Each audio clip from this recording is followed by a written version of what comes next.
ఒక ఊరిలో తాంబేలు రామచిలుక స్నేహం చేస్తూ ఉండేవి. ఒకరోజు తాంబేలు రామచిలుకతో ఇలా అంది. ఓ మిత్రమా, మీ ఇల్లు ఎక్కడా? నాకు చూపించలేదు. నాకు చూడాలని ఉంది మీ ఇల్లు. మా ఇల్లు అదిగో మిత్రమా, అక్కడ కనిపించేదే మా ఇల్లు. ఆ చెట్టు కొమ్మకి ఆనుకొని కొసరు కొమ్మలో ఉంది. ఏంటి, కర్రపుల్లలతో చేసి ఉంది అదేనా మీ ఇల్లు? అవును, అదే మా ఇల్లు. నేనెంతో కష్టపడి కట్టుకున్నా. మా ఇల్లు అంటే నాకు చాలా ఇష్టం అని సంతోషంగా చెప్పింది రామచిలుక. అప్పుడు తాంబేలు ఇలా అన్నది. గూడు కన్నా నా డొప్పే బాగుంది చుట్టానికి.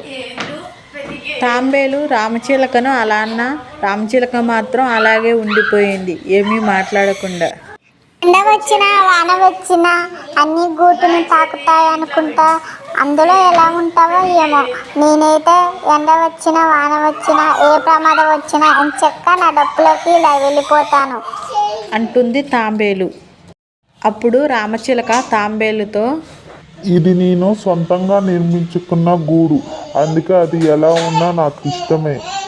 నీ డొక్క లోపల నువ్వు ఒక్కదానివే ఉండగలవు, కానీ నా ఇంట్లో నేను, నా భార్య, పిల్లలు అందరం కలిసి ఉండగలం.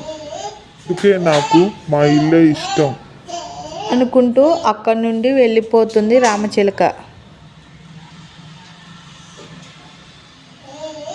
రామచిలుక చెప్పిన మాటల్లోని వాస్తవాన్ని గ్రహించిన తాంబేలు ఆ తర్వాత నుంచి ఎదుటివారిని తక్కువ చేసి మాట్లాడటం, గొప్పలకు పోవడం వంటివి చేయలేదు.